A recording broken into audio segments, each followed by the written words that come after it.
जय हिंद विद्यार्थी दोस्तों। હવે આજે આપણે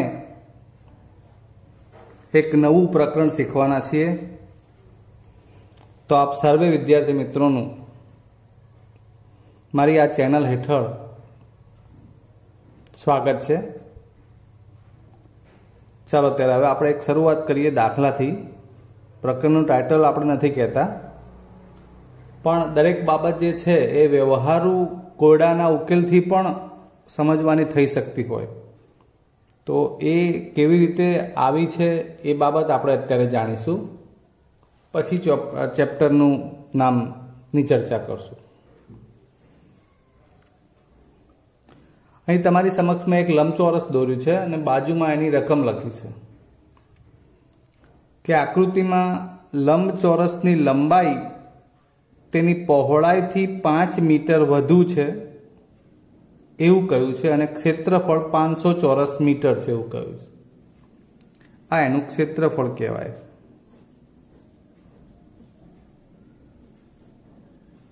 જે 500 ચોરસ મીટર છે।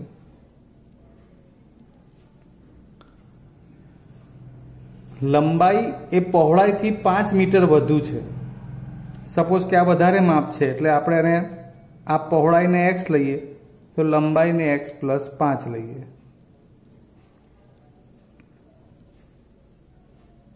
ક્લિયર?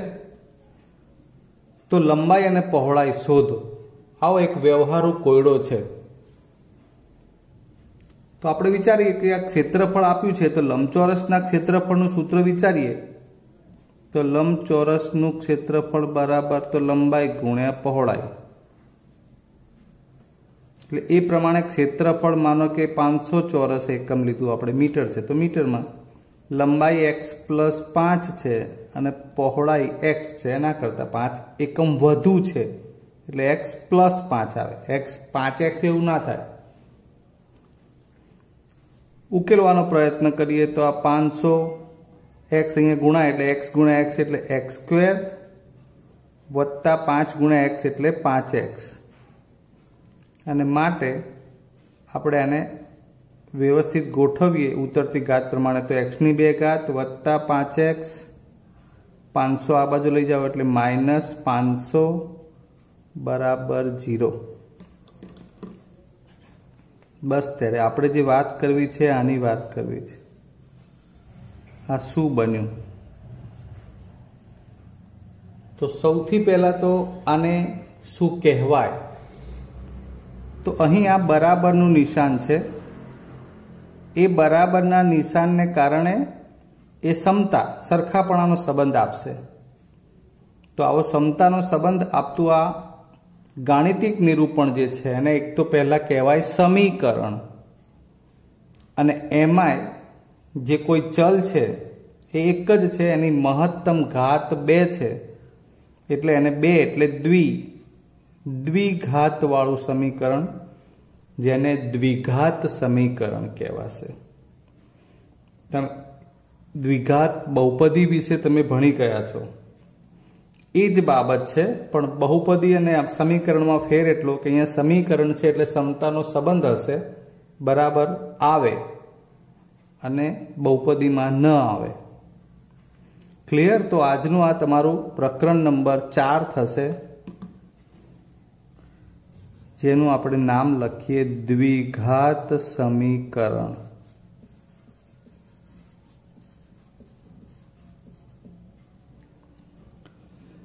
ઓકે, આ દ્વિઘાત સમીકરણની વાત કરું તો વાસ્તવમાં બ્રહ્મગુપ્ત, બરાબર છે, એમણે આ સમીકરણ માટે આપણે એનું સ્ટાન્ડર્ડ પ્રમાણિત સ્વરૂપ જોઈએ તો આ સ્વરૂપ આપેલું છે ax² + bx + c બરાબર 0।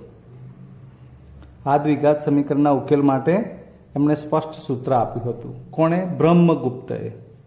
બીજું એક નામ પણ છે શ્રીધર આચાર્ય, એમણે પણ દ્વિઘાત સૂત્ર તરીકે ઓળખાતું એક સૂત્ર પ્રસ્થાપિત કર્યું છે। ક્લિયર? એટલે આમ દ્વિઘાત સમીકરણ વિશે ઘણી બધી માહિતી ભારતના ગણિતશાસ્ત્રીઓ વિશે જોડે તો છે જ, એવું પણ આપણે કહી શકીએ। હવે આપણે જે વાત કરવી છે એ દ્વિઘાત સમીકરણની ચર્ચા કરવાની છે હવે. તો સૌથી પહેલાં તમારે જાણવું પડે કે દ્વિઘાત સમીકરણ એટલે શું. તો આ થયું એનું પ્રમાણિત સ્વરૂપ ax² + bx + c = 0. આ છે દ્વિઘાત સમીકરણનું પ્રમાણિત સ્વરૂપ, સ્ટાન્ડર્ડ ફોર્મ્યુલા, જેમાં x² મહત્તમ ઘાત 2 જ હોય, પછી x વાળું પદ, પછી અચળ પદ બરાબર 0. એની જે કન્ડિશન છે એ તમારે સમજવી પડે. a, b અને c એ વાસ્તવિક સંખ્યાઓ હોય, બરાબર છે. તો આપણને પ્રકરણનું નામ તમને મેં કહ્યું એ પહેલાં આખી એની સમજ આપી છે કે વ્યવહારુ કોયડાઓમાં જ્યારે આ ટાઈપનું સમીકરણ બન્યું કે x² x અચળ બરાબર 0, ત્યારે એમાંથી આ દ્વિઘાત સમીકરણ એને કેવી રીતે ઉકેલવો એની ઉત્પત્તિ થતી હોય. તો એ આપણે પ્રકરણમાં શું ભણવાનું થાય કે માનો કે આ રીતે આપણે આ લંબાઈ પહોળાઈ શોધવી હોય તો અહીંથી એનો ઉકેલ શોધવો પડે હોય, અર્થાત આપણે એના અવયવ પાડવાના છે ને એ પ્રમાણે એનો જવાબ લાવવાનો થતો હોય, બરાબર છે. તો આ પ્રકરણમાં આમ તો આ રીતે અવયવ પાડી અને દ્વિઘાત સમીકરણ ઉકેલવાનું થતું હશે એ પ્રમાણેના, અને એના જે વ્યવહારુ દાખલા બનતા હશે કે જેમાંથી આપણે સમીકરણ બનાવવાનું હોય છે એનો અભ્યાસ કરવાનો છે. પણ સૌથી પહેલાં આપણે દ્વિઘાત સમીકરણ બને કે કેમ, અથવા તો આપેલ સમીકરણ દ્વિઘાત સમીકરણ છે કે નહીં એની ઓળખની વાત કરવી છે. એટલે આપણે સૌથી પહેલાં સ્વાધ્યાયમાંથી એવા દાખલા ગણીશું કે જેમાંથી આપણે દ્વિઘાત સમીકરણ છે કે નહીં એની ઓળખ શીખીશું.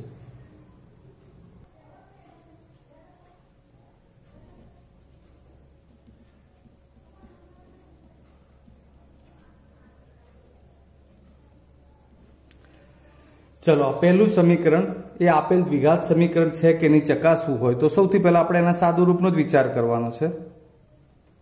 2 પદનો હોલ સ્ક્વેર એટલે પ્રથમ પદનો વર્ગ x² વત્તા 2 ગુણ્યા બંને પદનો ગુણાકાર એટલે 2x × 2x, અંતિમ પદ એટલે 1 નો વર્ગ 1. આ દ્વિપદીના પૂર્ણ વર્ગનું વિસ્તરણ સૂત્ર છે. અહીંયા એને ગુણીએ તો 2x અને 3 × 2 -6, 2x 2x ઉડી જાય છે, વધશે x² વત્તા 1 - 6 બરાબર 0, +6 થઈ જશે, x² વત્તા 7 બરાબર 0. હવે આ સમીકરણનું સ્વરૂપ જે છે એને તમારે દ્વિઘાત સમીકરણના પ્રમાણિત સ્વરૂપ ax² + bx + c બરાબર 0 સ્વરૂપનું છે માટે એને કહી શકાશે. કેમ કે x² જે છે એનો સહગુણક a એટલે આ બરાબર છે. હવે આને તમને એમ થાય કે આમાં સાહેબ વચ્ચે x વાળું પદ તો છે નહીં, પણ હકીકતમાં એની ગોઠવણ વિચારો ને તો x² વત્તા 0x વત્તા 7 બરાબર 0. તમારે એને આ રીતે વિચારવાનું છે, ખાસ સમજજો. છે આ x² + 7, તો તમને સાહેબ આ ક્યાંથી આવ્યું? તો એનો અર્થ એવો કરી શકાય કે આ 0x એટલે x નો સહગુણક 0 છે, એટલે આ 0 × x એટલે 0 થતું હોય તો વધે શું? x² વત્તા 7 બરાબર 0. એટલે આનું આ પ્રમાણિત સ્વરૂપ થઈ ગયું. એટલે આ x² x અચળ બરાબર 0 એટલે કે ax² + bx + c બરાબર 0 સ્વરૂપનું છે. કેમ કે a બરાબર અહીંયા શું બનશે? 1, અહીંયા b બરાબર શું બનશે? તો 0, અને c બરાબર 7 લખવું હોય તો લખીએ, કારણ કે a બરાબર 1, b બરાબર 0 અને c બરાબર 7 છે, માટે આ દ્વિઘાત સમીકરણ છે.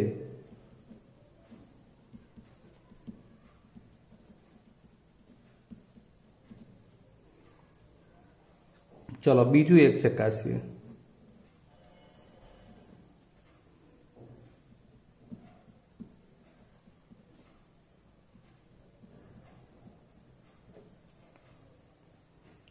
સાદું રૂપ જ આપવાનું છે. x² - 2x, આ -2 ને અહીંયા ગુણીએ તો -6 અને -- +2x.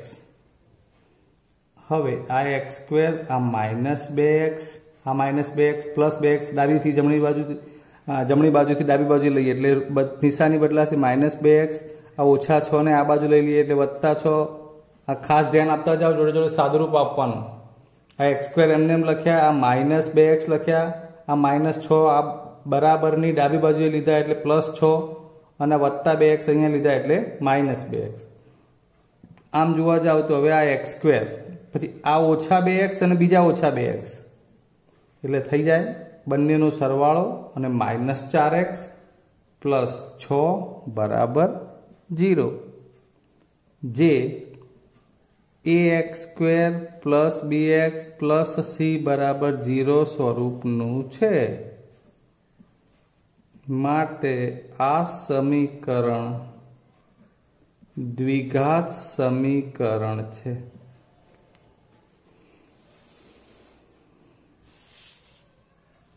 નેક્સ્ટ વન જોઈએ. x - 2 x + 1 x + 1 x + 3. અહીં બંને સમીકરણમાં અહીંયા બંને કૌંસનું વિસ્તરણ કરવું પડશે એટલે x નો ગુણાકાર આ બંને પદે જોડે કર્યો એટલે x × x એટલે x², ફરી પાછું x × 1 એટલે x × x, આ -2x અને -2 × -2, ફરી પાછું અહીંથી x × x એટલે x², પછી x × 3 એટલે 3x, એક જોડે એટલે x × x અને એક જોડે આ 3 એટલે 3 × 3. સૌથી પહેલા આપણે બંને કૌંસનું વિસ્તરણ આપ્યું.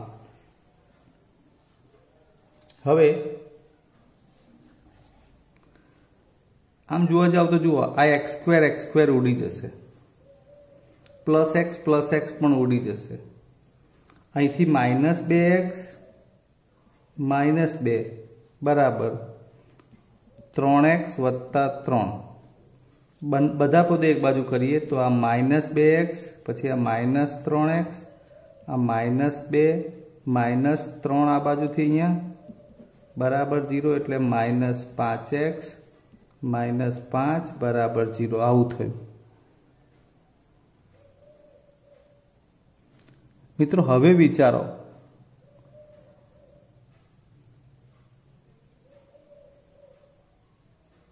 કે વાકઈ આ દ્વિઘાત સમીકરણ બનશે કે કેમ? તો શું કહી શકાય? અહીં ax² bx + c = 0 સ્વરૂપનું નથી. કેમ? અહીં x² વાળું પદ જે જોઈએ એ છે નહીં. બરાબર છે? ક્લિયર? એટલે તમે એમ કહેશો કે સાહેબ 0x² લખી નાખીએ તો x² નો સહગુણક એ 0 ન હોવો જોઈએ ત્યાં, એટલા માટે. એટલે x અને અચળ પદ જ છે એટલે કે x² વાળું પદ ન હોવાથી આ સમીકરણ એ દ્વિઘાત સમીકરણ નથી.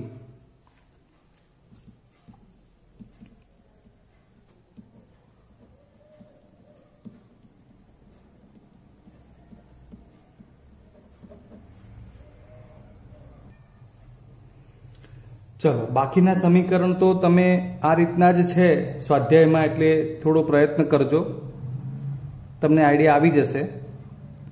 x² વાળું પદ વધતું હશે અને x વાળું પદ નહીં વધતું હોય તો એ દ્વિઘાત સમીકરણ બનશે, પણ x² વાળું પદ જ નહીં હોય તો એ દ્વિઘાત સમીકરણ બનવાનું નથી. એ તમને હવે સમજાઈ ગયું હશે. હજુ આપણે ઘન પ્રકાર છે જોઈ લઈએ. દાખલા તરીકે અહીંયા તો આનું સાદુરૂપ નહીં અપાય એટલે x³ -4x² - x + 1. હવે a ઓછા b ના હોલ ઘનના સૂત્ર પ્રમાણે અહીંયા લખીએ તો a³ - b³ - 3a²b + 3ab². એટલે એ પ્રમાણે x 2 x 2 x અને 2 x³ -4x² - x + 1. આ અહીંયા એમને એમ લખ્યું ડાબી બાજુનું પદ, ધ્યાન આપતા રહેજો. આ પદો 1 2 3 4. હવે આ બરાબર એકચ્યુઅલમાં x - 2 ના હોલ ઘનના સૂત્ર પ્રમાણે આ પદો છૂટા કર્યા છે એટલે આ એક આવશે x³, બીજું 2 નો ઘન 8, આ માઇનસ અહીંયા વર્ગ નથી 2 ઉપર જુઓ એટલે 3 દુ 6 અને એક્સ સ્ક્વેર. અહીંયા 2 ઉપર વર્ગ છે એટલે 2 નો વર્ગ 4, 4 તરી 12, 12x એવું થાય. એટલે મૂળ બાબત છે તમારું અહીંયા સાદુરૂપ. તો સાદુરૂપ આપવામાં ભૂલ ન થવી જોઈએ. હવે એમાં જુઓ તો બંને બાજુ એક્સ ઘન ઉડી જાય છે. એટલે હવે જુઓ 4x સ્ક્વેર અને આ ઓછા 6x સ્ક્વેર ને આ બાજુ લેશો એટલે પ્લસ 6x સ્ક્વેર. પછી આ માઇનસ એક્સ, આ વત્તા 12x ને આ બાજુ લેશો એટલે માઇનસ 12x પ્લસ 1 અને માઇનસ 8 ને આ બાજુ લેશો એટલે પ્લસ 8. હવે આ બરાબર કરીને 0 લખવાનું. એટલે એક્સ સ્ક્વેર વાળા પદો, એક્સ વાળા પદો અને અચળ પદો આ ગોઠવણ થઈ ગઈ. હવે આ 6 વત્તા છે ને ઓછા 4 એટલે વધે કેટલા? 2x square. ઓછા 12 અને ઓછા 1 એટલે ઓછા 13x વત્તા 8 અને વત્તા 1 એટલે વત્તા 9. બરાબર. તો હવે આ બરાબર કરીને 0 બની ગયું. ચેક કરો તો આ સમીકરણ કે જે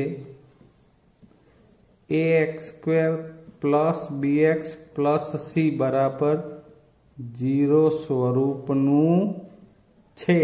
કેમ કે એક્સ સ્ક્વેર વાળું પદ છે, એક્સ વાળું પદ છે અને અચળ પદ પણ છે. બરાબર. એટલે હવે તમને આઈડિયા આવવો જોઈએ કે આપેલ સમીકરણ એ દ્વિઘાત સમીકરણ બને છે કે નહીં.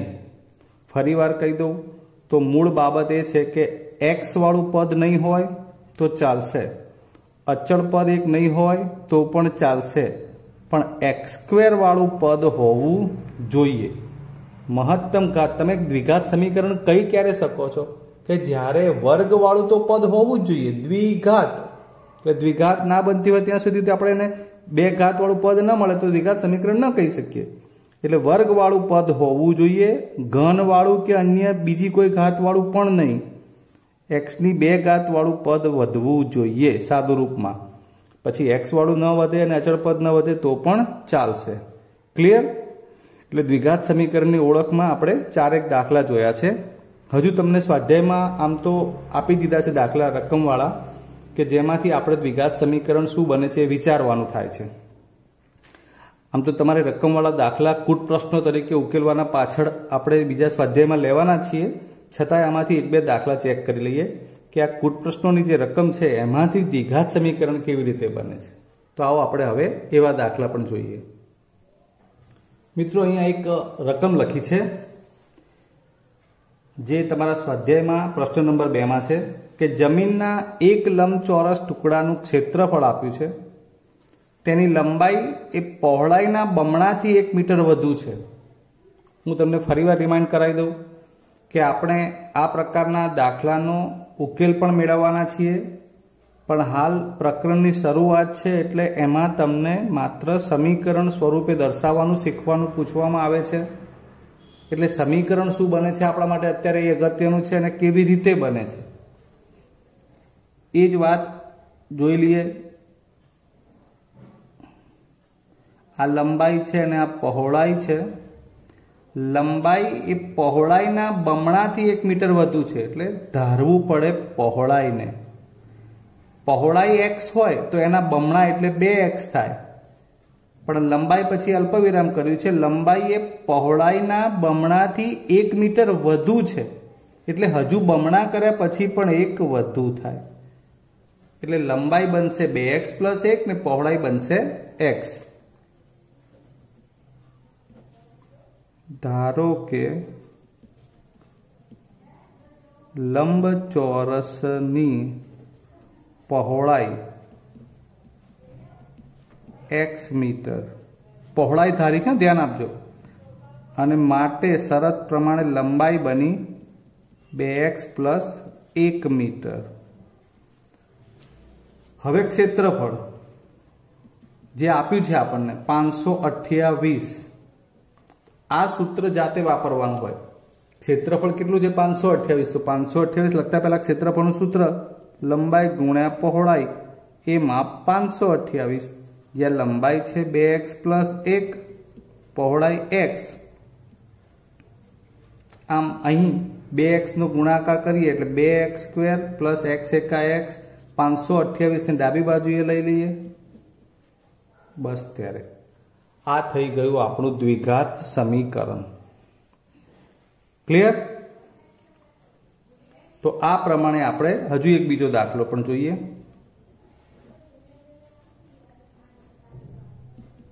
બે ક્રમિક ધન પૂર્ણાંકો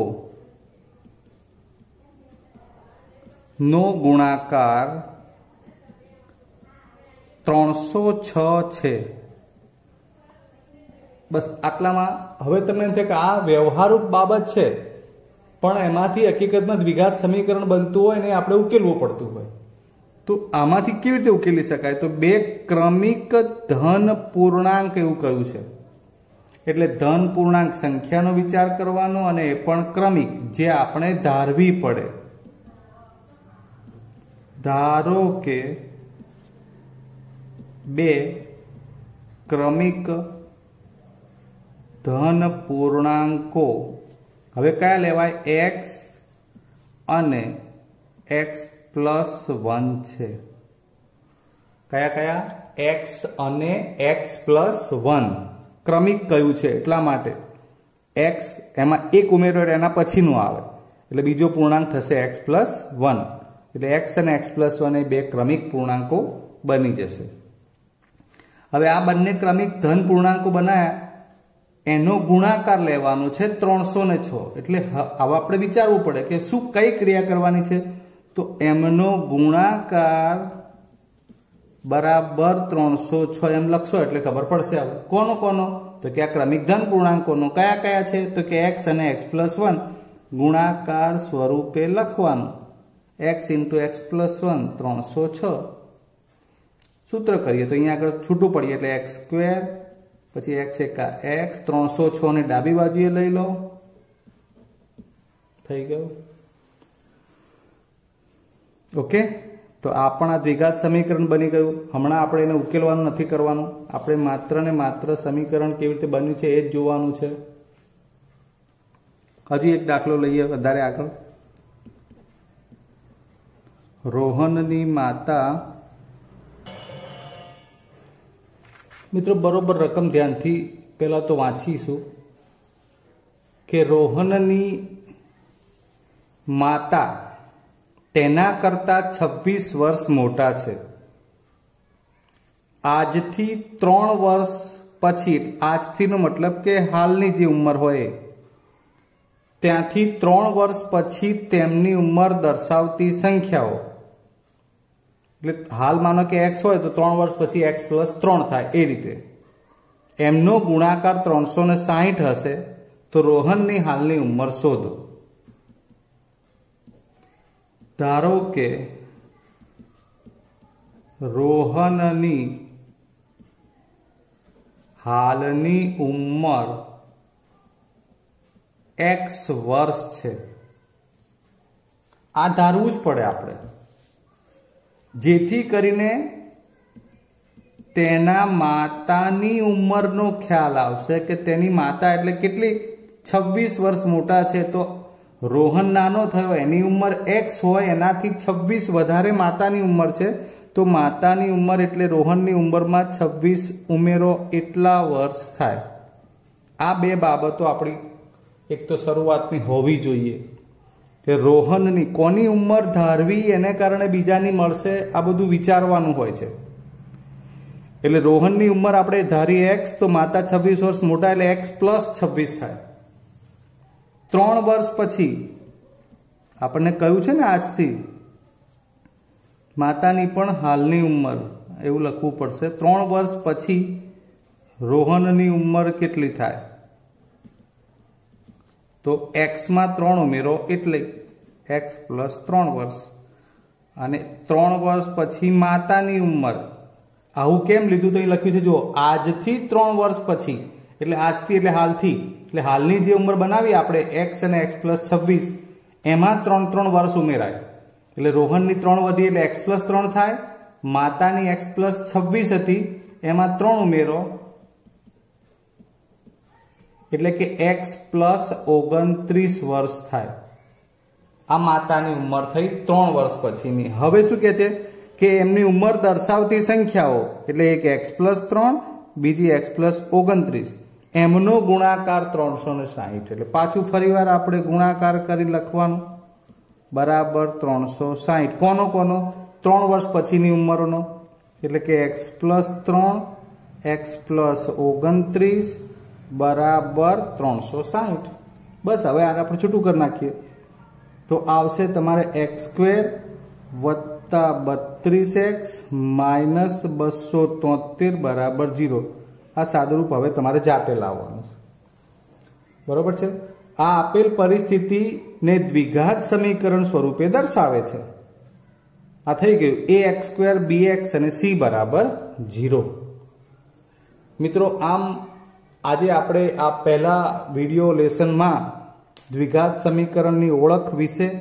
અને રકમ વાળો પ્રશ્ન હોય તો એમાંથી દ્વિઘાત સમીકરણ કેવી રીતે બને છે એ જોયું છે હજુ આગળ જતા આપણે રકમ વાળા એક્ઝામ્પલ એટલે કે કૂટ પ્રશ્નોમાં આવા દ્વિઘાત સમીકરણ કઈ રીતે બનશે અને કેવી રીતે ઉકેલવાના થાય એ સમજવાનું જ છે આ એક શરૂઆતનો પોર્શન હતો જેમાંથી ટૂંકા પ્રશ્નો ટાઈપનો 1-2 માર્ક્સમાં પણ પૂછી શકાય એટલે બહુ સરસ રીતે તમે એનો અભ્યાસ કરી લેજો